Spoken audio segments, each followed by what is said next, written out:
MDH की हल्दी मिर्ची धनिया करे कमाल। ये रंग दे, ये खुशबू दे, ये तीखा, ये कम पड़े। क्या निराला MDH masala.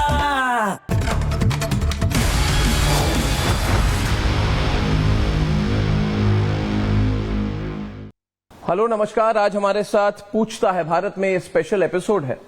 This is a special episode of nation wants to और पूछता है भारत रोल्ड इन वन, क्योंकि हमारे साथ जो आज हमारे विशेष गेस्ट है, he is a person who is speaking after a very long time. बहुत दिनों के बाद आज वो खुलकर वो कह रहे हैं कि रिपब्लिक भारत से बात करेंगे, क्योंकि पॉलिटिकल सीजन आ चुका है।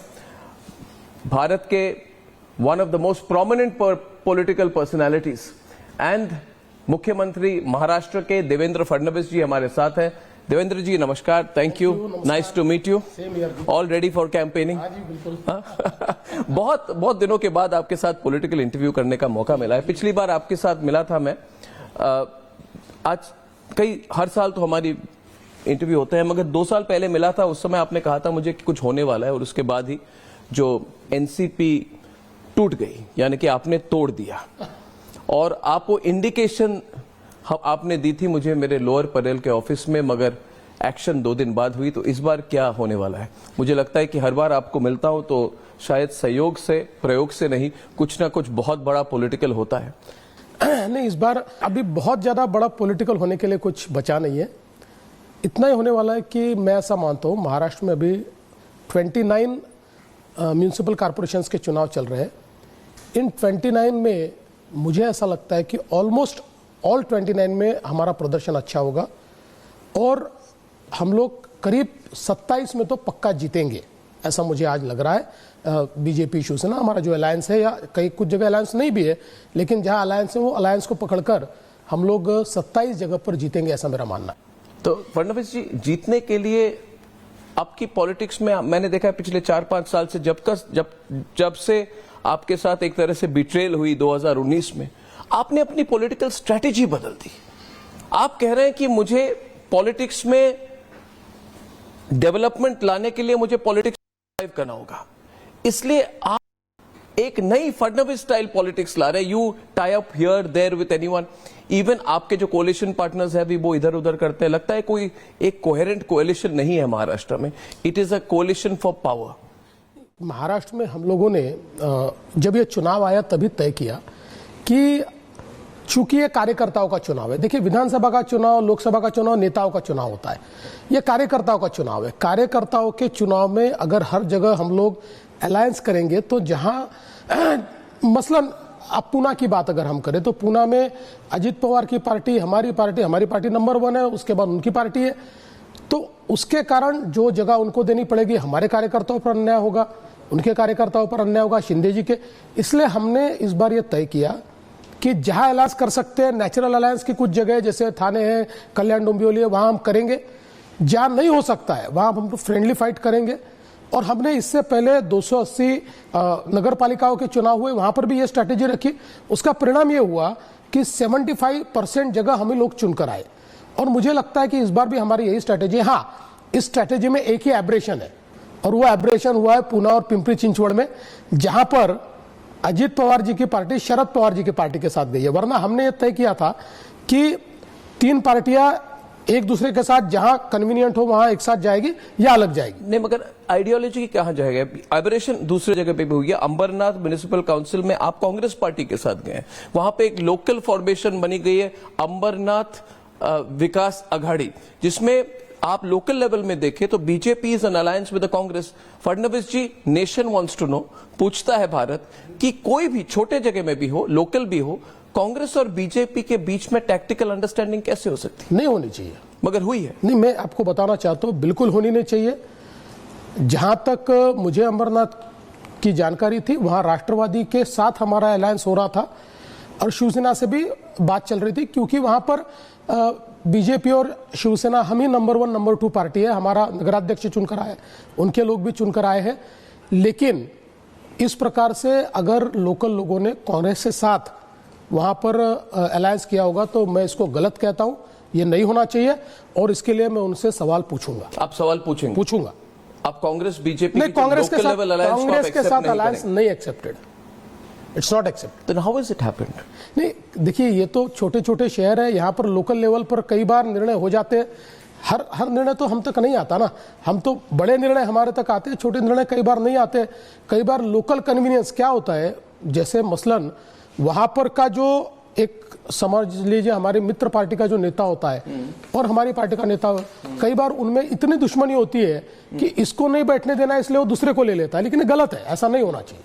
ये फ्रेंडली फाइट्स क्या है? बिकॉज मुझे और एक सवाल है कि आपकी जो महायुति है, ये महायुति अभी इफेक्टिव है कि नहीं है? क्योंकि महायुति की सीट शेयरिंग अंडरस्टैंडिंग है, तो बीजेपी और एकनाथ शिंदे सेना के साथ कुछ ना कुछ गड़बड़ हो रहा है। देखिए Devendra Fadnavis ji, you can tell me frankly, आप और हम एक दूसरे को करीब 20 सालों से जानते हैं।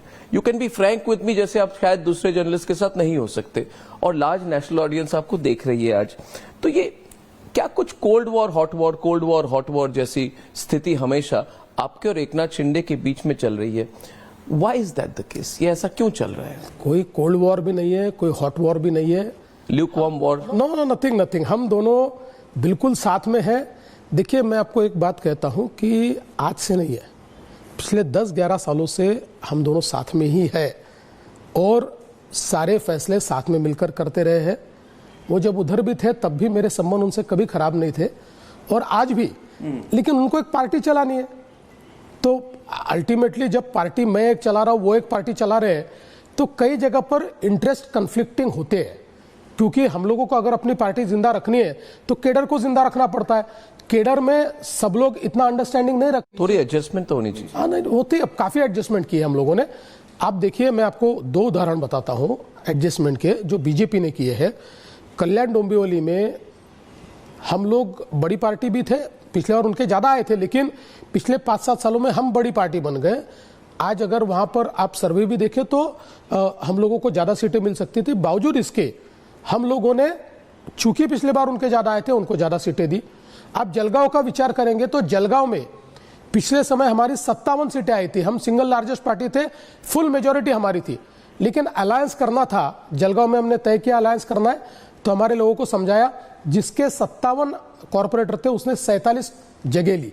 हालांकि 47 में से हम 45-40 चुनकर लाएंगे, मेजोरिटी आएगी, लेकिन कुछ जगह ये किया, अब कुछ जगह नहीं हो सकता था। मतलब कि आप कह रहे हैं स्ट्रेटेजिक अंडरस्टैंडिंग महाराष्ट्र लेवल पर है, असेंबली लेवल पर है, पर लोकल लेवल पर वो अभी भी समीकरण बन नहीं पाया। It is, you have not been able to resolve local level battles. तो ये alliance, is it not for local level also? Is it only for the state level और फॉर नेशनल? सवाल वो नहीं है, सवाल ये है कि 10 सालों के बाद चुनाव हो रहा है और दोनों, मतलब सभी पार्टियों में 2 पीढ़ियां चुनाव लड़ रही है। तो ऐसे समय अगर आप अपने पार्टी के लोगों को ये कहोगे कि चुनाव मत लड़ो, तो ऐसी पार्टी चलती नहीं है। देखिए, आप कुछ लोगों को कह सकते हो, लेकिन सब लोगों को नहीं कह सकते।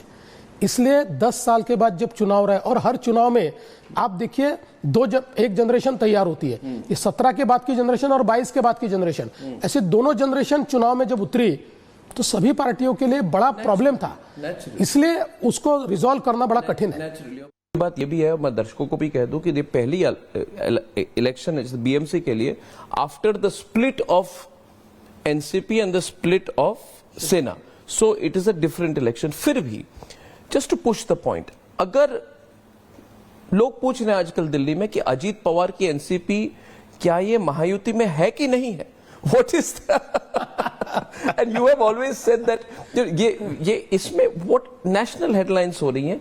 बृहन्मुंबई म्युनिसिपल कॉर्पोरेशन में ये इंडिपेंडेंटली लड़ रही हैं।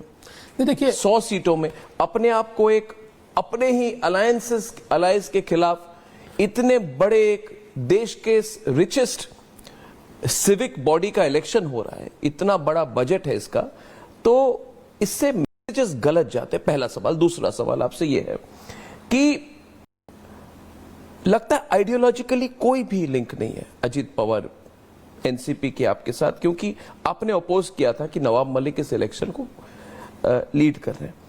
They have decided to go independently. कहीं ना कहीं this is sending a wrong signal at a national level. Why I am asking you Devendra Fadnavis ji, क्योंकि आप पर नेशनल नजर हमेशा होती है। You have to understand that you are a national level political figure.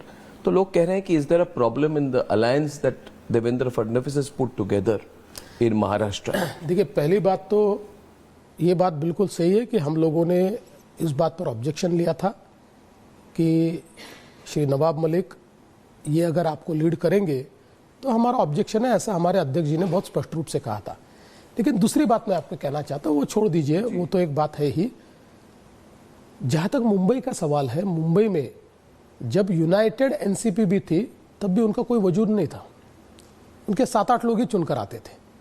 और आज जब मुंबई में हम और शिंदे जी साथ में मिलकर लड़ रहे हैं तो वैसे भी हमारे पास कोई सीटें बची नहीं है कि हम उनको दे पाए, बिल्कुल साफ शब्दों में कहता हूं। क्योंकि आप सीटें किसको दोगे? जिसका वजूद है उसको दोगे, उनका यह वजूद ही नहीं है।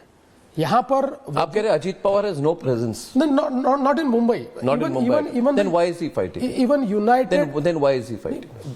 सीधी सी बात है, उनकी पार्टी है। देखिए, उनको 7-8 सीटें मिलती है, उतनी सीटों पर वो उन सीटों के लिए वो लड़ रहे हैं, क्योंकि पार्टी तो जीवित रखनी पड़ेगी। बाकी दिखावे के लिए, बाकी तो भाई अल्टीमेटली देखिए, अब मालेगांव जैसी महानगर पालिका जो करीब करीब जिसमें मेजर सारा पोर्शन ये माइनॉरिटीज का है, हम लड़ते हैं ना, नहीं चुनकर आते, लेकिन फिर भी हर सीट लड़ते हैं, लड़ना तो पड़ता ही है, पार्टी है। तो आप कह रहे ओवररीड मत कीजिए। इधर जो लोकल इलेक्शंस हो रहे हैं, जो पिछले 10 मिनट से हम बात कर रहे हैं, you are saying don't overread. ये सब जो हो रहा है, it is part of the local political, मतलब लोकल पॉलिटिक्स में होगा जी, बिल्कुल। इसको ओवररीड ना किया जाए, बिल्कुल ना किया जाए। मगर फिर एक बात बताइए, ये एकनाथ शिंदे ने 18 नवंबर को आपके कैबिनेट मीटिंग को बॉयकॉट क्यों की? ये तो अभी देखिए, you have to answer this question. ये मत बोलिए कि this is not weekly meeting, cabinet meeting है।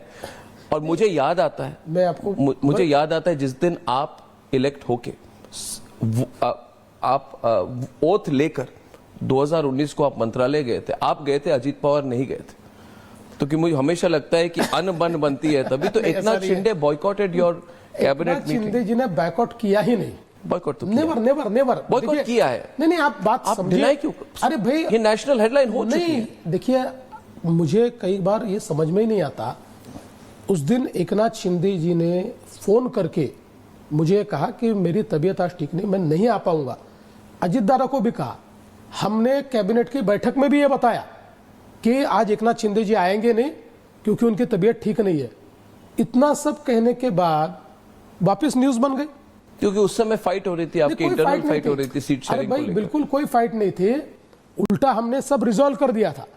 शिंदे जी ने यह कहा कि मैं रात भर जगा हूं, सुबह 6 बजे में मतलब मेरी मीटिंग समाप्त हुई और 3 ही सब्जेक्ट थे उस दिन एजेंडे पे, कुछ नहीं था। तो उन्होंने मुझे पूछा कोई इंपॉर्टेंट सब्जेक्ट है ये 3 के सिवा? मैंने कहा ये 3 ही सब्जेक्ट है। बोले मेरी तबीयत ठीक नहीं, मैं नहीं आया तो चलेगा? मैंने बोला बिल्कुल मत आइए, आप आराम कीजिए। इतना सिंपल है, कोई प्रॉब्लम नहीं। इतना सिंपल अगर होता तो पिछले महीने एकनाथ शिंदे ने कहा कि मेरी क्लियर स्टैंड है कि हम कोalition धर्मा के सारे प्रिंसिपल्स को फॉलो करते हैं, हमारे अलायंस पार्टनर्स को भी करना चाहिए। तो ये ऐसी जरूरत क्या है शिंदे जी को कोalition धर्म के बारे में ऐसे पाठ पढ़ाने की, टू प्रीच अबाउट कोalition पॉलिटिक्स? लोकल लेवल पर कुछ ऐसी घटनाएं हुई, मसलन बताइए। उल्लासनगर में बीजेपी के 5 एक्स कॉर्पोरेटर शिंदे जी ने अपनी पार्टी में ले लिए जी।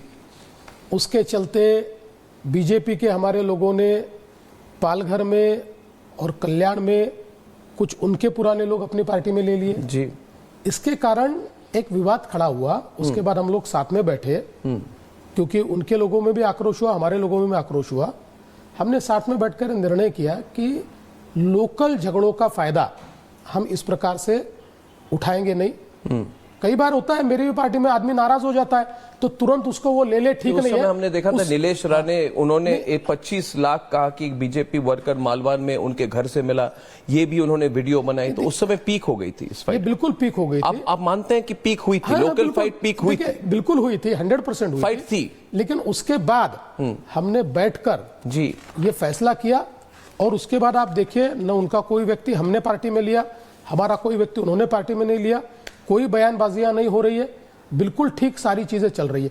देखिए, मैं आपको एक बात कहता हूं कि अल्टीमेटली 2 पार्टीज है और विशेष रूप से अब ये एमएमआर रीजन जो है, इस एमएमआर रीजन में हम ही कॉम्पिटिंग पार्टियां हैं। 1 नंबर हम है, 2 नंबर वो है, थाने में 1 नंबर वो है, 2 नंबर हम है। तो ये हम ही कॉम्पिटिंग पार्टियां है तो इसलिए कई बार ऐसे प्रॉब्लम्स आते हैं, लेकिन उसको हम रिजॉल्व कर रहे हैं और हमने किया है। और इसी के चलते लोगों को लगता था कि थाने और कल्याण डोंबिवली ये दो जगह अलायंस हो ही नहीं सकता, लेकिन हमने करके दिखाया। कहीं उन्होंने थोड़ा सेक्रीफाइस किया, कहीं हमने सेक्रीफाइस आप किया। मानते हैं कि ये जो इलेक्शन हो रहा है, जो इलेक्शन होने वाले, रिजल्ट आने वाले 15-16 तारीख को, एक तरह से मिड टर्म इलेक्शन है आपके? It's a referendum on Devendra Fadnavis. पिछली बार आपने सरप्राइज किया था लोगों ने माना नहीं था कि आप ज्यादा वोट लेकर आएंगे, स्पेशली लोकसभा चुनाव के बाद जब आपको सेटबैक हुई थी। People did not expect. Do you feel that this is another referendum on Devendra Fadnavis? देखिए, मैं ऐसा कहूंगा कि खैर रेफरेंडम तो मैं नहीं कहूंगा, लेकिन एक्नॉलेजमेंट तो जरूर होती है, क्योंकि कोई भी चुनाव एक लोगों का मूड क्या है, इस मूड को दर्शाता है। तो मुझे लगता है कि 1 साल हमने पूरा कर लिया है। उसके बाद पहला चुनाव नगर पालिका का हुआ है, जिसको हमने स्वीप किया है, और अब महानगर पालिका का चुनाव है। और मुझे अपेक्षा है कि हमारे काम को देखते हुए, हमारे डेवलपमेंट को देखते हुए, हमने जिस प्रकार से मुंबई को, पूना को, नागपुर को, सारे शहरों को बदला है, उसको देखते हुए निश्चित रूप से हम लोगों को एंडोर्समेंट मिलेगी, लोग एक्नॉलेज करेंगे और हमको चुनकर। क्योंकि ये इंटरव्यू जो है ये सिर्फ मुंबई, महाराष्ट्र में नहीं, देश भर में देखा जाएगा। खुलकर कह दूं, मैं सवाल पूछना चाहता हूं आपको, क्योंकि जब लोकसभा के चुनाव आए थे तो एक लॉबी ये भी थी कि अभी देवेंद्र फडणवीस को मुंबई से हटाइए। देवेंद्र फडणवीस को अभी now he should move from Mumbai, और मुंबई के चीफ मिनिस्टर के पोजीशन हर बहुत लोगों की नजर थी। मगर आपके परफॉर्मेंस के बाद वो मुश्किल हो गया। तो क्या आपको लगता है कि ये भी उस तरह से आपको एक अपॉर्चुनिटी है अपने पॉलिटिकल पोजीशन को दिखाने की, आपके कोलिशन मैनेज करने की एबिलिटी को, विनेबिलिटी, इलेक्टोरल विनेबिलिटी को दिखाने की? आप हमेशा कहते हैं for you electoral winnability is not more important than governance. मुझे लगता है for Devendra Fadnavis actually to survive, electoral winnability is more important. Electoral winnability इसलिए इंपॉर्टेंट है कि उसके सिवा आप गवर्नेंस कर नहीं सकते। देखिए, फ्रैक्चर्ड मैंडेट में कोई गवर्नेंस नहीं होता। गवर्नेंस करना है तो रोबस्ट मैंडेट होना चाहिए, जो हमको विधानसभा में मिला है और जो हमको महानगर पालिका में मिलेगा। और जहां तक मेरा सवाल है, मैं आपको बहुत साफ शब्दों में कहता हूं कि मेरी पार्टी मुझ पर जो भरोसा करती है, तो मेरे ऊपर हमेशा प्रेशर होता है कि इतना भरोसा अगर मेरी पार्टी ने मुझ पर किया है तो मुझे उस भरोसे पर खरा उतरना पड़ेगा। और जितनी बार पार्टी ने मुझ पर भरोसा किया, करीब करीब हर बार मैं उस पर खरा उतरने की मैंने कोशिश की है। और जहां तक ये सवाल है कि भाई एक प्रकार से ये मेरी परीक्षा है क्या, मैं तो हर चुनौती को परीक्षा मानता हूं। देखिए, अल्टीमेटली पॉलिटिक्स ऐसी जगह है जहां एक बार प्रूव करके फायदा नहीं होता। कॉम्प्रोमाइज करना क्या मुश्किल है आपके लिए? पिछली बार आप जब उप मुख्यमंत्री बने थे, प्रेस कॉन्फ्रेंस मुझे याद है, और सस्पेंस हो गई थी दिल्ली में कि आप बनेंगे कि नहीं बनेंगे, क्योंकि प्रेस कॉन्फ्रेंस में आपने खुलकर कह दिया था कि मैं बाहर से सपोर्ट करूंगा, और बॉडी लैंग्वेज आपकी एनालाइज की गई थी। उस समय बड़े लीडर्स मुंबई से उन्होंने कहा कि उन्होंने स्टेटमेंट भी दिया था, उसके बाद आप आए।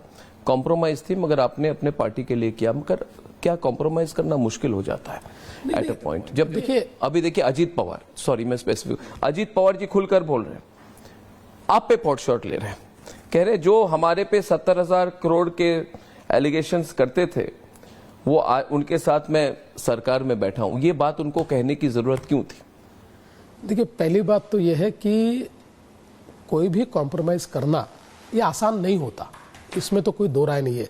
लेकिन पॉलिटिक्स में, और विशेष रूप से जब आप एक पार्टी में काम करते हो और पार्टी के आप कार्यकर्ता के रूप में काम करते हो, तो आपको फ्लेक्सिबिलिटी दिखानी पड़ती है। आप स्टिफनेस दिखाकर मुझे नहीं लगता कि आप, हाँ, एक पर्सनल एजेंडा आप अचीव कर सकते हो, लेकिन पॉलिटिकल और पार्टी का एजेंडा आप अचीव नहीं कर सकते।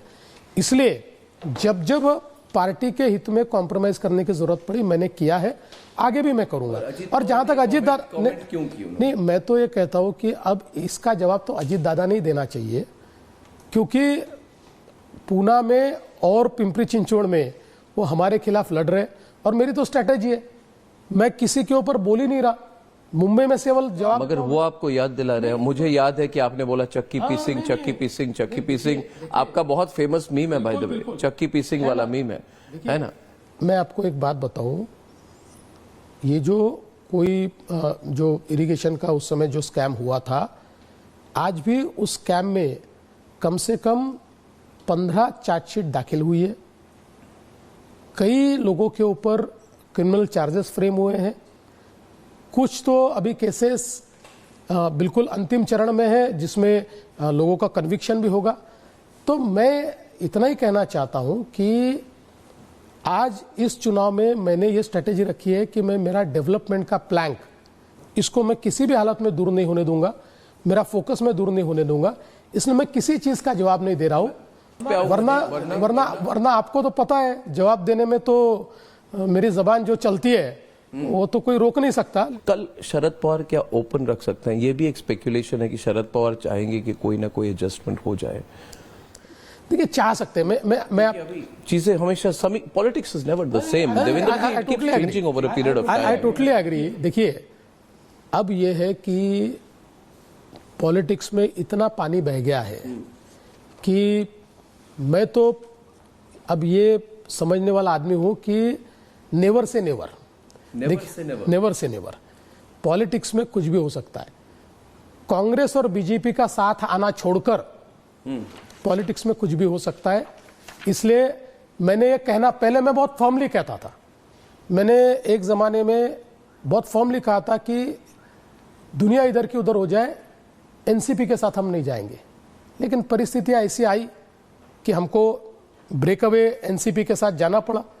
इसलिए पॉलिटिक्स में समय यह बताता है कि क्या होगा। हाँ, आइडियोलॉजिकली मुझे ये 100% पता है कि कांग्रेस के साथ हम कभी नहीं जाएंगे। बाकी आज की परिस्थिति में हम इतने स्ट्रांग है कि हमको पवार जी के गुट को या और किसी को साथ में लेने की आवश्यकता नहीं है। हम बहुत स्ट्रांग है, वो काफी वीक हुए हैं। फिर भी बावजूद इसके मैं हमेशा आजकल कैवेट रख के बोलता हूं, never say never. Don't rule out. कल अगर मैं एक सिचुएशन दो आप कि शरद पवार अजीत पवार के साथ एक साथ आ जाए तो कंबाइंड पावर, आप डोमिनेंट फोर्स में है और कंबाइंड एनसीपी आपके नीचे है, तो प्रॉब्लम क्या है? क्या आप एक्सेप्ट करेंगे उसको? देखिए, मैं पहली बात तो मैं कहता हूं कि पॉलिटिक्स में जो थोड़े अक्लमंद नेता है उन्होंने हाइपोथेटिकल सिचुएशन पे कभी कमेंट नहीं करना चाहिए। और हाँ, ये काफी हाइपोथेटिकल है। दूसरा, पॉलिटिक्स इतना फ्लूइड है कि इसलिए फर्मली इस मामले में कुछ बोलना ये आज की तारीख में सही नहीं हो। अभी आपके राज ठाकरे के साथ इतने अच्छे इक्वेशंस हैं, at a personal level also, your families also, आप उनके घर जाते हैं, आप मिलते हैं, फिर अचानक राज ठाकरे अभी कहते हैं कि there is no dispute, they are trying to finish brand Pawar और ब्रांड ठाकरे को खत्म करने की कोशिश कर रहे हैं, हमें अलाउ नहीं करेंगे। आप कहते हैं ये प्रीत संगम नहीं है, ये भीत संगम है। यानी कि इसको ट्रांसलेट करता हूं, भीत संगम यानी कि union of fear, Preet Sangam means union of love, right? तो ये आप इसको कैसे देख रहे हैं? ये जो अलायंस हुआ है इसका किसको फायदा होगा? ये मैं सबसे पहले आपको बताता हूं, there is no brand Thackeray, there was only one brand, हिंदू हृदय सम्राट शिवसेना प्रमुख Bala Saheb Thackeray, that was a brand. अब कोई ब्रांड नहीं बचा है। इन्होंने उनके जो विचार थे, उनकी जो राजनीति थी, उसको टोटली समाप्त कर दिया है, उसको कुचल दिया है। और इसलिए अब कोई ठाकरे ब्रांड वगैरह नहीं है, ब्रांड वही रहेगा। ये देखिए, जन्म से संपत्ति मिलती है, विचारों की विरासत नहीं मिलती। इनको विचारों की विरासत नहीं मिली है, इसलिए नहीं, किसी को ही नहीं मिली। कहते हैं राज ठाकरे बाला साहब ठाकरे की तरह बोलते हैं, उनकी मतलब बिहेवियर, एक्टिंग उस तरह की है। Unfortunately I will say unfortunately, लेकिन बाला साहब ने ही राज ठाकरे को डिसोन कर दिया था जब वो जीवित थे। इसलिए अब इसमें बोलने की, मैं आपको एक ही बात कहता हूं कि डिसोन किया था कि डिस्टेंस किया था? डिसोन किया था। आप कह रहे हैं Raj Thackeray is a disowned member of the family? No, he was disowned, so he has no right to claim. I won't talk about right to claim. He may have right, मुझे नहीं मालूम। या मैं तो ये कहता हूं कि उस समय मैंने इससे पहले बिल्कुल ये कहा है कि आज जो ये साथ में आ रहे हैं, अब इसमें कोई मतलब नहीं है। 2009 में अगर साथ में एमएनएस और शिवसेना के वोट्स ही नहीं बचे ना, उद्धव सेना के। अरे भाई, वोट्स कहां बचे हैं? जब वोट्स थे 2009 में तब साथ में आते तो महाराष्ट्र की पॉलिटिक्स अलग होती। अब इनके पास वोट नहीं बचे। और जहां तक राज ठाकरे का सवाल है, मैं आपको बहुत स्पष्ट शब्दों में कहता हूं और आप इस चुनाव के बाद देख लीजिए, Raj Thackeray ji will be the biggest loser in this coalition, biggest loser. ये कोएलिशन में उनका फायदा उद्धव जी को मिलेगा, लेकिन उद्धव जी का फायदा उनको नहीं मिलेगा। Raj Thackeray will be the biggest loser. ये मैं आज भविष्यवाणी कर रहा हूं, चुनाव के बाद आप देख लेना। मगर वो कहते हैं जो मराठी मानुस के लिए मैं लड़ रहा हूं, वी विल मेक श्योर कि मराठी मानुस को जो चाहिए वो मिलेगी। मराठी प्राइड उनकी मेन पोल प्लैंक है, मराठी प्राइड है ना, जो आपकी भी एक तरह से यूनिफाइंग फिलॉसफी है। तो ये बैलेंस कहां पे होगी? देखिए, और आप थोड़े तो अफेक्टेड है उद्धव से अभी भी। देखिए, कोई उद्धव से अभी भी थोड़े अफेक्टेड है। मैं आपको बहुत स्पष्ट रूप से कहता हूं कि पिछले 25 सालों में मराठी आदमी का विश्वास इन्होंने खो दिया। मुंबई से मराठी आदमी बाहर क्यों चला गया?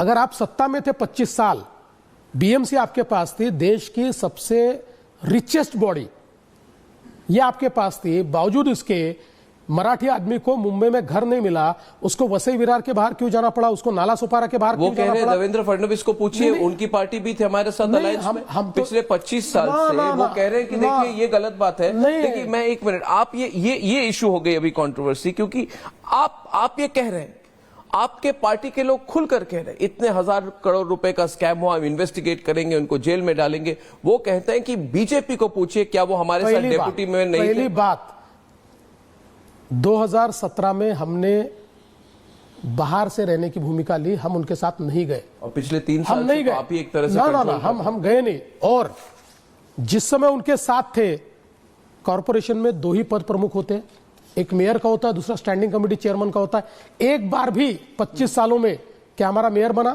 क्या हमारा स्टैंडिंग कमेटी चेयरमैन बना? एक बार भी नहीं, 25 सालों में नहीं। इनके हाथ में सत्ता थी। नहीं, हमारे तो 30-35 लोग रहते थे, हम लोग, कोई इन्फ्लुएंस नहीं थी, यही चलाते थे, हमको पूछते भी नहीं थे। स्कैम कर रहे थे आपके? हाँ, बिल्कुल स्कैम कर रहे थे। हमने कई बार उसका इन्वेस्टिगेट क्यों नहीं? हमने किया ना। देखिए, सरकार आपकी है। आपकी जानकारी के लिए 2015 में मैंने मुख्यमंत्री के तौर पर 200 रास्तों का इन्वेस्टिगेशन किया मुंबई में, और 200 रास्तों में नीचे की परत ही नहीं मिली। आपको पता होगा, उस समय मैंने एफआईआर भी किया, कई लोगों को जेल में डाला मैंने, और इतने स्कैम इन्होंने किए। और कोविड में तो इन्होंने जो स्कैम किए। लेकिन मैं मूल मुद्दे पर आ रहा हूं, जो मराठी मानुस का मुद्दा है, उस मुद्दे पर मुझे बोलने दीजिए। इन्होंने मराठी, पत्राचाल में रहने वाला मराठी आदमी, किसने उसको रास्ते पर लाया? इन्होंने लाया। अभ्युदय नगर किसने रास्ते पर लाया? बीडीडी चाल। जो मराठी आदमी का सबसे बड़ा प्रश्न है मकानों का, वो हमने सॉल्व किया। बीडीडी चाल में रहने वाले 80,000 मराठी आदमी, इनके काल में केवल उनको मूर्ख बनाते रहे, केवल बिल्डरों को वहां पर लाते रहे। मैंने निर्णय किया बिल्डर नहीं आएगा, माड़ा तैयार करेंगे। आज बिल्डिंग तैयार हो गई, लोग रहने चले गए। 80,000 मराठी लोगों को घर दे रहे। पत्राचाल में इनके भ्रष्टाचार के कारण जेल में इनको जाना पड़ा, हमने पत्राचाल के मराठी आदमी को घर दिया। हमने अभ्युदय नगर में इतने वर्षों से मराठी आदमी बसता था, इन्होंने केवल आश्वासन दिए, 25 साल चुनाव जीते, लेकिन उसका कोई भला नहीं कर पाया। हमने रीडेवलपमेंट में 120 स्क्वायर फीट में रहने वाले मराठी आदमी को मुफ्त में 500-600 स्क्वायर फीट का घर देने वाले हम हैं। इसलिए अब मराठी आदमी का इन पर विश्वास नहीं है। देखिए, अगर मराठी हमारे साथ नहीं होता, only BJP is a party who has consistently perform. तीनों चुनाव में हम 15-16 सीटें चुनकर आए, जितनी सीटें लड़ते उतनी हम चुनकर लाते। अब ये समझ लीजिए, कोई मराठी इनके साथ नहीं है, नॉन मराठी तो इनके साथ नहीं है, कोई इनके साथ नहीं है। और मैं बहुत साफ शब्दों में कहता हूं, ये मराठी की बात करते, हम कहां से आए? मैं गुजरात से आया क्या, या मध्य प्रदेश से आया, या यूपी से आया? मैं भी मराठी हूं, मेरा अमित साटम भी मराठी है, मेरा आशीष शेलार भी मराठी है, मेरे सारे रवि चौहान भी मराठी है, हम भी मराठी है भाई। हम भी मराठी के लिए जीते, हम भी मराठी के लिए लड़ते। लेकिन इसका मतलब यह नहीं है कि आप केवल मराठी के नाम पर राजनीति करो। हम मराठी के लिए लड़ेंगे, मराठी आदमी के हकों के लिए लड़ेंगे, लेकिन इसके साथ साथ हम राजनीति नहीं होने देंगे। केवल किसी दूसरे भाषा के आदमी पर एक बार अटैक कर दो, इसके कारण आपका मराठी प्राइड नहीं होता। वो तो राज ठाकरे करते हैं अभी। हाँ, तो ये करते हैं, उन्होंने किया है। छत्रपति शिवाजी महाराज ने हिंदवी स्वराज की स्थापना की। हमारे आदर्श तो वो है, छत्रपति शिवाजी महाराज का हिंदवी स्वराज केवल मराठियों के लिए नहीं था, तो आप कह रहे हैं पूरे देश के लिए था। राज ठाकरे जो कर रहे हैं वो फ्रॉड है? बिल्कुल गलत है, गलत है, एकदम गलत। लोगों को मार रहे हैं, 100% पकड़ के लोगों को मार रहे हैं, डरा रहे हैं, बिल्कुल। टैक्सी वालों को पकड़ रहे हैं। कोई नहीं, आप कह रहे हैं वो क्यों कर रहे हैं? नहीं, देखिए वो क्यों कर रहे हैं? उनको ये लगता है, चाहे वो मनस से हो चाहे शिवसेना हो, उनको ये लगता है कि किसी ऐसे कमजोर आदमी को मारकर वो मराठी प्राइड खड़ा कर लेंगे। किसी चाय वाले को पकड़ा, किसी को पकड़ा। मराठी इतना संकुचित नहीं है। देखिए, आप अगर पानीपत की लड़ाई देखेंगे तो पानीपत की लड़ाई में जो मराठे लड़ने को गए थे वो अपने साम्राज्य के लिए नहीं गए थे। उस समय तो अहमद शाह अब्दाली ने उनको एक कहा था कि सिंध, पंजाब और बलूचिस्तान हमको दे दो, बचा हुआ देश आपके नाम से रिकॉग्नाइज करेंगे। फिर भी वहां लड़ने के लिए गए। राज ठाकरे की सोच गलत है। देखिए, मैं ये मानता हूं इस प्रकार की, देखिए मराठी का सम्मान करना ये सोच सही है, मराठी के लिए लड़ना ये सही है, लेकिन मराठी के नाम पर गुंडागर्दी करना ये सही नहीं। बाला साहब ठाकरे के टाइम पे भी तो हुआ था। देखिए, बाला साहब ठाकरे कभी संकुचित विचारों के नहीं थे।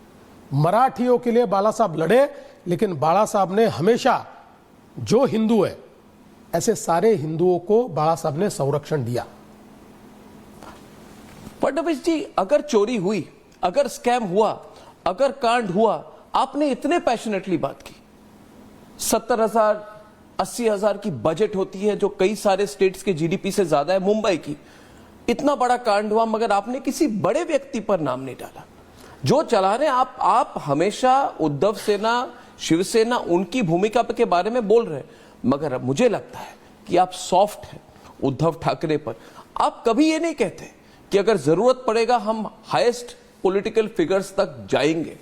ये एक तरह से ये भी तो गलत है ना, क्योंकि फडणवीस जी अगर पैसा कोई बना रहा है, अगर सड़कों के नीचे राख भी नहीं है, अगर सड़कें गिर गई है, लोग मजाक उड़ाते हैं, इतना पैसा है मगर मुंबई में सड़कें नहीं है, तो फिर it is your responsibility to fix responsibility and take action, file cases against the highest figures, not the middle level. मतलब मिडिल लेवल और लोअर लेवल के लोग नहीं।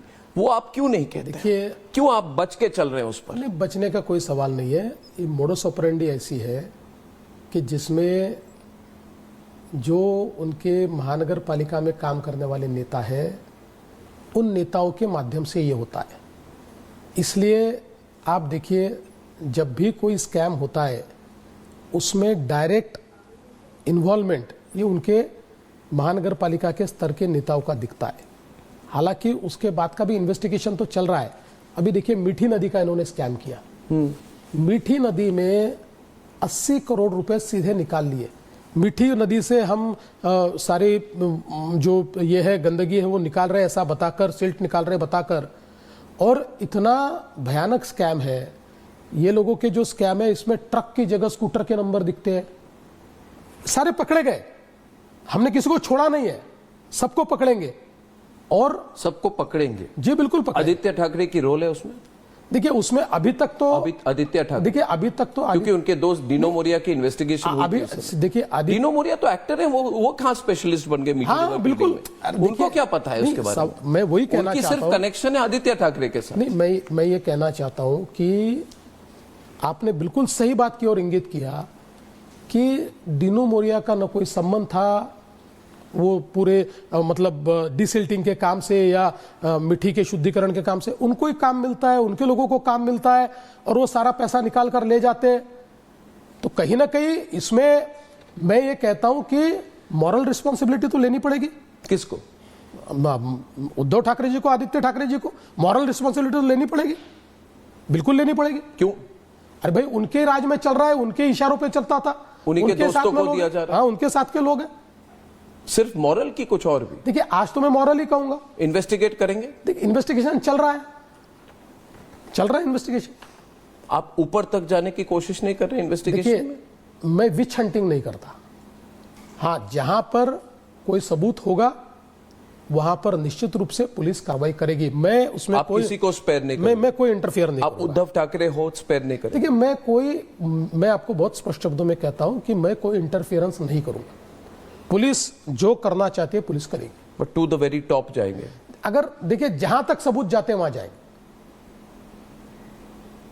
मॉरल रिस्पॉन्सिबिलिटी स्कैम्स की उद्धव ठाकरे पर है, 100% है। आप कभी कहते नहीं उनको? वो कहा जाता है आप मिलने की, वो आपसे मिलने की बहुत कोशिश कर रहे हैं आजकल। नहीं नहीं, ऐसा नहीं है। देखिए, मैंने अपनी जिंदगी में एक फलसफा हमेशा रखा है कि पॉलिटिकल अपोनेंट ये अपना दुश्मन नहीं है।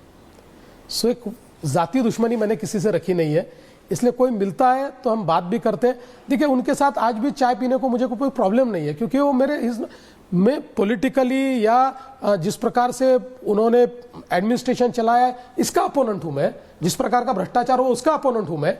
व्यक्ति करके कोई मेरा अपोजिशन थोड़ी है। मुंबई के मेयर किस धर्म से होंगे, इसकी इंपॉर्टेंस क्या है?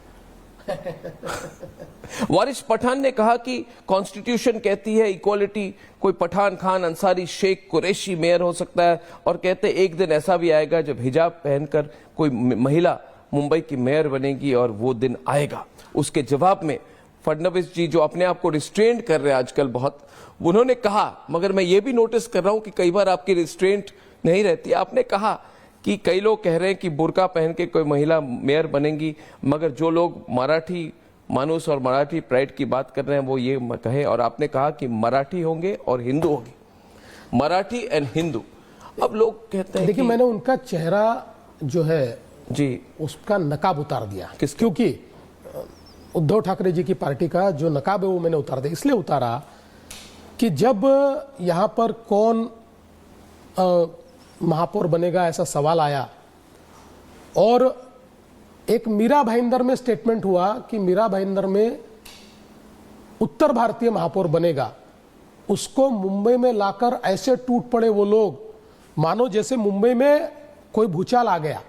लेकिन जैसे ही वारिस पठान ने ये कहा एक बुरके वाली यहां की महापौर बनेगी, इनके मुंह को ताला लग गया, ये बोलने कोई तैयार नहीं है। इनकी कौन? उद्धव ठाकरे जी, आदित्य ठाकरे जी, राज ठाकरे जी, क्यों? और संजय राउत। ताला क्यों लगा? क्योंकि अभी उनकी पॉलिटिक्स ये तुष्टीकरण की नीति चल रही है। अब वो अपने आप को मुसलमानों का मसीहा मानते हैं, अब वो तुष्टीकरण कर रहे हैं। कांग्रेस से ज्यादा तुष्टीकरण तो अब शिवसेना कर रही है, तो इसलिए वो इस बात का प्रतिवाद नहीं कर पाए। हमने बहुत स्पष्ट भूमिका रखी। देखिए, मुंबई का महापौर महायुति का होगा, मुंबई का महापौर हिंदू होगा, और मुंबई का महापौर ये मराठी होगा। ये हमने बहुत स्पष्ट भूमिका ली है। और मैं इसलिए भी ये कह रहा हूं कि क्या आप रिजर्वेशन करवा रहे हैं? ये कहते नहीं, कोई रिजर्वेशन का सवाल नहीं है। देखिए, यहां उनके कुछ नेताओं ने यह भी कहा कि जो भी मराठी बोलने वाला हो, जो भी मराठी पर प्यार करने वाला हो, मुसलमान भी मराठी पर प्यार करते हैं, इसलिए उनमें से भी कोई बन सकता है। इसलिए हमने स्पष्टता से हमारी भूमिका रखी। हमारी भूमिका यह है कि मुंबई का महापौर हिंदू होगा, मुंबई का महापौर मराठी होगा। आपने रिपोर्ट देखी है मुंबई की जो डेमोग्राफी बदल रही है, और 30% तक मुस्लिम पॉपुलेशन बन सकती है? कोई ऐसी वैसी इंस्टीट्यूट की नहीं है, Tata institute of social sciences की है, आपने जरूर देखा होगा उसको। और उस पर आपकी क्या चिंता है कि नहीं है इसको लेकर कि कहा जाए कि देखिए, by the way, Muslim population जो है मुंबई में अभी लेस देन 20% है, मगर largest population of Muslims concentrated in any city that is not an Islamic country, that is not an Islamic country. और हिंदू पॉपुलेशन घट रही है, Muslim population can go up to about 30%। सवाल यह है कि फडणवीस जी, आपने क्या किया उसके लिए? आप मुख्यमंत्री हैं, आप डेमोग्राफी बदल दीजिए। उत्तर प्रदेश में, दूसरे जगहों में अब केंद्र सरकार भी कह रही कि बांग्लादेशियों को पकड़ पकड़ के आइडेंटिफाई करके बाहर कीजिए। Why has Fadnavis ji not done the same thing in Mumbai in a bigger way? क्या मुंबई में बांग्लादेशी नहीं है, इन्फिल्ट्रेटर नहीं है? देखिए, पहली बात तो यह है कि यह रिपोर्ट बहुत चिंताजनक है, और हमारे लिए भी यह रिपोर्ट आई ओपनर है। जिस प्रकार से ये पॉपुलेशन बढ़ रही है जी, मुझे ऐसा लगता है कि इसकी चिंता तो करनी होगी।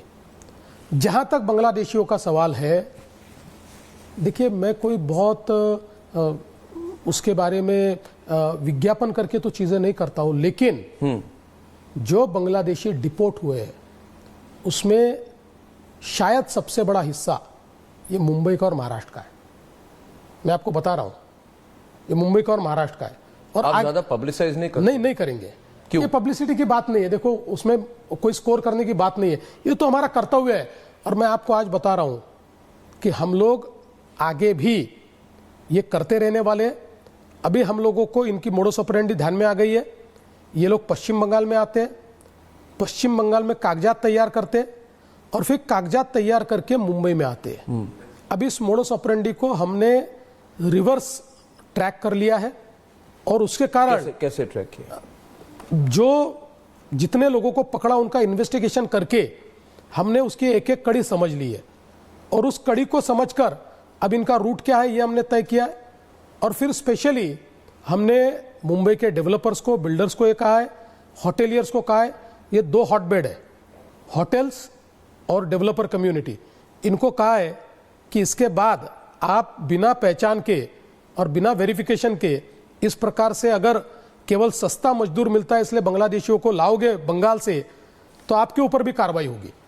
हमने आइडेंटिफाई करना, मैं आपको बताना चाहता हूं, हम इस प्रकार की व्यवस्था कर रहे हैं कि जिससे बहुत आसानी से अगले समय हम बांग्लादेशियों को डिटेक्ट कर पाएंगे, डिटेक्ट भी करेंगे और डिपोर्ट भी करेंगे। आप कह रहे हैं बांग्लादेशियों का मुंबई में रहना असंभव हो जाएगा? बिल्कुल असंभव होगा। बिल्कुल आप ट्रैक करेंगे? एकदम ट्रैक करेंगे। ट्रैक कर रहे हैं? 100% ट्रैक कर रहे हैं। ये डेमोग्राफी जो कही जा रही है 30-35% तक जाएगी, इसको आप रोकेंगे? रोकना ही पड़ेगा भाई। क्यों रोकना पड़ेगा? नहीं, इसलिए रोकना, क्योंकि कई लोग ये कहते हैं, दिल्ली की एक लॉबी है, कहते हैं कि Devendra Fadnavis is very well educated, ये लॉयर है, एजुकेटेड है, बड़े अच्छे हैं, इंग्लिश स्पीकिंग है, ये सेक्युलर होना चाहिए इनको। ये अभी आजकल सेक्युलर नहीं है। देखिए कई लोग आपके साथ डिसअपॉइंटेड है, कह रहे हैं कि आपकी लैंग्वेज भी ज्यादा हार्डलाइन हो रही है। मुझे नहीं लगता, मगर मैं आपसे सुनना चाहता हूं, लोग आपसे सुनना चाहते हैं एट ए नेशनल लेवल। देखिए, मैं सेक्युलर हूं क्योंकि मैं हिंदू हूं, हिंदू सेक्युलर। आप मुस्लिम होते तो सेक्युलर नहीं होते? मैं हिंदू हूं इसलिए सेक्युलर नहीं, मगर दूसरी सवाल, आप मुस्लिम होते तो सेक्युलर नहीं होते? देखिए, उसमें सेक्युलर होना इसलिए कठिन है कि आप लोग जानते हैं कि हाँ, मेरे मजहब में तो हर मजहब का सम्मान है। मेरे मजहब में कहीं नहीं कहा गया है कि मैं जाकर किसी दूसरे मजहब के व्यक्ति को मतलब जिहाद करूं, ये मेरे यहाँ नहीं कहा गया है। मेरे मजहब में कहीं जिहाद नहीं है, लेकिन फिर भी मैं सारे मुसलमानों को गलत नहीं कहता हूं। देखिए, अच्छे मुसलमान भी है, इस देश पर प्यार करने वाले मुसलमान भी है। मेरी लड़ाई उन मुसलमानों से जो वंदे मातरम कहने को नहीं कहते, मेरी लड़ाई उन मुसलमानों के साथ है जो इस देश को अपना देश नहीं मानते, जो इस देश को अपना देश मानते। देखिए, आप अगर पिछले समय देखेंगे, माहिम दरगाह पर मुंबई के जब वहां की कमेटी ने तय किया कि आप तिरंगा झंडा फहराएंगे, मैं माहिम दरगाह पर गया, मैंने वहां चादर चढ़े और तिरंगा झंडा फहराया। इसलिए मैं हिंदू हूं, इसलिए मैं सेक्युलर हूं। लेकिन एक बात आपको बहुत स्पष्ट शब्दों में कहना चाहता हूं कि जिस प्रकार से आज ये बांग्लादेशी यहां आकर और अलग अलग प्रकार से आईएसआई जिस प्रकार के एसेट तैयार करने की कोशिश करता है, इससे हमारे इंटरनल सिक्योरिटी को खतरा है। मैं सेक्युलर हूं, लेकिन मैं मूर्ख लिबरल नहीं हूं, मूर्ख लिबरल बिल्कुल नहीं हूं। मैं लिबरल जरूर हूं, लेकिन मूर्ख लिबरल नहीं हूं। अपने को लिबरल दिखाने के लिए देश की एकता और देश की एकात्मता और देश की सुरक्षा, देश की सार्वभौमता, इन सारी चीजों को खतरे में डालने वाला मूर्ख लिबरल मैं नहीं हूं। अगर उसमें कोई मुझे नॉन सेक्युलर कहे तो मुझे कोई डर नहीं है। अब ये अनअपोलोजेटिक अच्छा, थोड़ा क्या बदल चुके हैं पिछले 5 साल में? बिल्कुल नहीं, मैं वैसा ही हूं, मैं पहले से वैसा हूं। मुझे पहली बार आपको पता नहीं याद है, एक बहुत बड़ी छात्र संसद हुई थी MIT में जी, पुणे के बाहर। मैं भी बोल रहा था, आप भी बोल रहे थे। आप उस समय MLA थे, आप कोई बड़े पोस्ट पे नहीं थे। मैं सुनकर मैंने कहा कि इनको मतलब he speaks in a very fiery way, मगर थोड़ा सा हमेशा आप पर इतनी फोकस है ना कि आर यू चेंजिंग? आपका फोकस गवर्नेंस का है, you are a governance man, और आप बुलडोजर अप्रोच आपकी होती है विदाउट यूजिंग बुलडोजर, जो अभी आपने बांग्लादेशियों की बात कही। मगर मैं स्पेसिफिक केस पे बोल रहा हूं। स्पेसिफिक केस है पार्थ पवार का केस, और आपने कहा है कि देखिए, I have to tie up with everyone to be in power. अगर मैं पावर में नहीं रहूंगा तो मैं चेंज नहीं ला सकता। पार्थ पवार के केस को रिपब्लिक ने बहुत फोकस किया। ये जो मुंडवा लैंड डील है, कंपनी पार्थ पवार की है, जो अजीत पवार के बेटे की है। 1800 करोड़ की प्रॉपर्टी, 300 करोड़ की वहां पे उन्होंने लगाई है, स्टैंप ड्यूटी नहीं दी है। अब इसमें पार्थ पवार का नाम एफआईआर में क्यों नहीं आया? उनके, देखिए, उनके एम्प्लॉइज का है, उनके लोगों का है, उनकी कंपनी का है, वो डेजिग्नेटेड पार्टनर है वो एमेडिया एंटरप्राइजेस में। मैंने सबसे ज्यादा फॉलो किए और बेनिफिट इनको हुई है, फाइनेंशियल बेनिफिट इनको हुई है। आपने कहा है and people believe you, Devendra Fadnavis, people believe you that I will not allow corruption to happen under my government. बिल्कुल, इन वे आपने कहा है कि जो इन्होंने किया है उसकी मैं जिम्मेदारी नहीं ले सकता जब तक मैं कंट्रोल में हूं। आपने ये भी कहा है मैंने ऐसे सिस्टम बनाई हुई है कि कोई मेरे आंखों के सामने गलत काम नहीं कर सके। तो नेशन वांट्स टू नो पूछता है भारत कि उस केस में क्या उप मुख्यमंत्री के बेटे को डायरेक्टली उनका नाम नहीं होना चाहिए था? पहली बात तो मैं स्पष्ट रूप से कहता हूं कि ये बहुत बड़ा स्कैम है। बिल्कुल है। सरकार की जमीन को इस प्रकार से कोई बेचे और कोई खरीदे, ये 100% स्कैम है। किसी ने मांग करने से पहले सरकार ने इसके ऊपर एफआईआर किया, इसके ऊपर दूसरा कमीशन भी हम लोगों ने इनिशिएट किया, इंक्वायरी उसकी चालू की। जिस समय एफआईआर होता है, आपको पता है, जो पहले डायरेक्ट डील करते हैं उन्हीं के ऊपर एफआईआर जी। इसमें जो उनके भाई है, जिनके ऊपर एफआईआर हुआ है, वो दूसरे तीसरे नहीं, पार्थ पवार के भाई है जी। वो पार्थ पवार के भाई सिग्नेटरी थे जी, बेचने वाले सिग्नेटरी जी, और सरकार के जिन अधिकारियों ने ये किया उन सब पर एफआईआर हुआ है। लेकिन इसका मतलब एफआईआर में नाम नहीं है, इसका मतलब ये नहीं होता कि आप छूट गए। खुली छूट नहीं है, नहीं है। इन्वेस्टिगेशन में, क्योंकि एफआईआर तो it is a first information report, prosecution ये आपका जो चार्जशीट जाता है उस पर आधारित होता है। एफआईआर में किसका नाम आया महत्व का नहीं होता, चार्जशीट में किसका नाम आया ये महत्व का होता है। और अभी चार्जशीट गई नहीं है, अभी चार्जशीट के लिए पूरा इन्वेस्टिगेशन चल रहा है। इन्वेस्टिगेशन जहां तक मैं जानता हूं अंतिम दौर में, और इस इन्वेस्टिगेशन के अंदर जिसका भी डायरेक्ट उसमें सहभागिता दिखेगी उस पर कार्रवाई पुलिस करेगी। It's not a close chapter, not at all, not a closed not chapter. at all. We have also told this to the court. Even the court is monitoring us. We have told the court that we are taking action, it is under investigation, and whosoever is responsible will name him. आपको एक जगह में पूछा गया था कि आप मुख्यमंत्री, आप ये पार्टी पोस्ट पे थे, इधर आए। आपने रिमाइंड किया, आप भूल गए कि मैं लीडर ऑफ ऑपोजिशन भी था, मैं आउट ऑफ पावर भी था, मैं डेप्यूटी चीफ मिनिस्टर भी बना। तो क्योंकि समय कम है, मगर इस पर मैं, क्योंकि दिस इज अ इंटरव्यू, देखिए आप अभी एक्सेप्टेड फैक्ट है, you are the face of BJP and this alliance in Maharashtra totally today. ऐसा नहीं था 3 साल पहले। Fadnavis ji, you are written off almost. आपके पीठ के पीछे कितने बंदूक है, क्या आपने कभी काउंट की है? ये नहीं कि आपके कंधों पे कितने लोग बंदूक चला रहे हैं, वो आप लॉयर हैं, वो अलाउ नहीं करते, मगर आपके पीठ के पीछे कितने बंदूक है, कितने छुरे लगे हुए हैं, क्या आपने कभी काउंट की है? देखिए, because you are almost written off now, you are, लोग कह रहे हैं you are come back man, but you are written off 3 years back. It's finished. Devendra Fadnavis is finished. बहुत जल्दी उठ गए थे, लोगों ने कहा था ये बहुत जल्दी उठ गए थे, उतनी जल्दी वो गिरे हैं। तो आपके लिए चैलेंजिंग मोमेंट, सबसे ज्यादा ट्रबलसम मोमेंट कौन सा था, और आप अपने पोजीशन को उस समय कैसे देखते थे? देखिए, जिस समय उद्धव जी ने एक प्रकार से हमारे साथ विश्वासघात किया, वो मेरे लिए एक शॉक था, बिल्कुल वो शॉक था। पॉलिटिकल रियलिटी उस समय मेरे ध्यान में आई कि राजनीति में ऐसा भी हो सकता है। उसके तुरंत बाद जो पवार साहब ने किया वो कम शौक था, इसलिए कि भाई पवार साहब तो कोई हमारे साथ चुनाव नहीं लड़े थे, और एक प्रकार से उन्होंने अपनी अपॉर्चुनिटी देखी और हमारे साथ पॉलिटिक्स की जी। तो इसलिए मैं ऐसा मानता हूं कि वो कहीं ना कहीं मेरी स्ट्रैटेजिक गलती थी कि मैंने उन पर विश्वास किया उस समय, इसलिए। हाँ जी। उसके बाद जब मैं लीडर ऑफ अपोजिशन बना तो मुझे बहुत टारगेट करने का प्रयास हुआ, बहुत ट्रोल करने का प्रयास हुआ, यहाँ तक कि मुझे फ्रेम करके, जिस प्रकार से आपको फ्रेम किया गया गलत तरीके से, ऐसे मुझे भी फ्रेम करने का बहुत प्रयास हुआ। लेकिन चूंकि उस समय 5 साल में होम मिनिस्टर रहा था और पुलिस में एक भावना मेरे बारे में थी कि इस आदमी ने कभी गलत काम नहीं किया है, इसने कभी पैसे नहीं मांगे हैं, इसने कभी ट्रांसफ़र पोस्टिंग में भेदभाव नहीं किया है, इसलिए पुलिस के कई आला अधिकारी अड़ गए कि हम इस पर कार्रवाई नहीं करेंगे, इसलिए वो कार्रवाई नहीं कर पाए। तो ये सारा जो है चैलेंजिंग समय था। लेकिन मैंने तो कहा था कि मैं लौट कर आऊँगा, मैंने कहा था कि मेरे मतलब किनारे पर घर मत बसा लेना, मैं समंदर लौट कर आऊँगा। तो मैं लौट कर आया।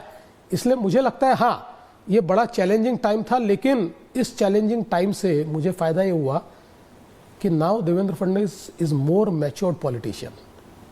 अब मुझे किसी चीज़ से डर भी नहीं लगता और किसी चीज़ से शौक भी नहीं लगता। किस चीज़ में आप पहले मैच्योर नहीं थे? देखिए, इन सिचुएशंस को हैंडल करने की मेरी कोई आदत ही नहीं थी। मैं तो एक बहुत सीधी पॉलिटिक्स करके सामने जाने वाला आदमी था। जैसा आपने कहा, आपने जिस देवेंद्र फडणवीस को देखा था वो नाक की सीध में चलने वाला देवेंद्र फडणवीस था।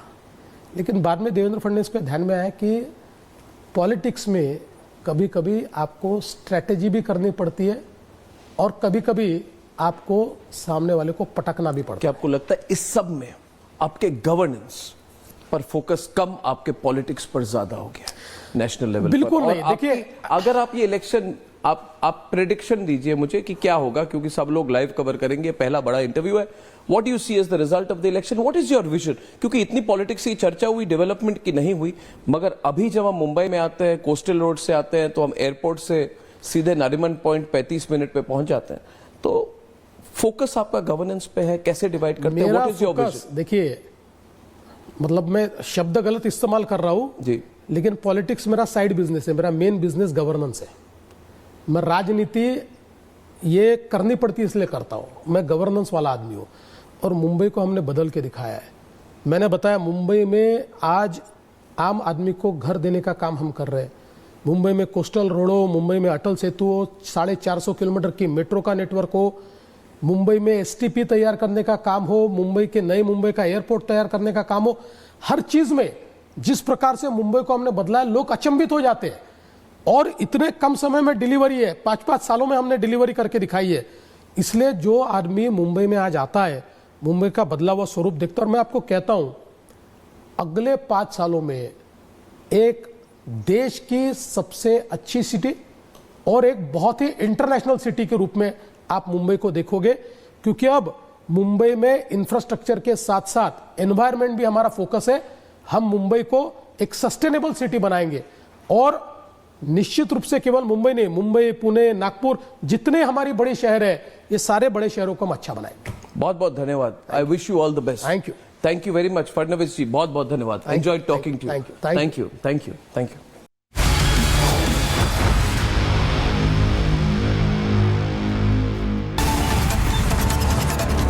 अब आया असली स्वाद। अब आया स्वाद। जब स्वाद के पड़े हो लाले तो MDH का चंकी चाट मसाला डालें। MDH का चंकी चाट मसाला। MDH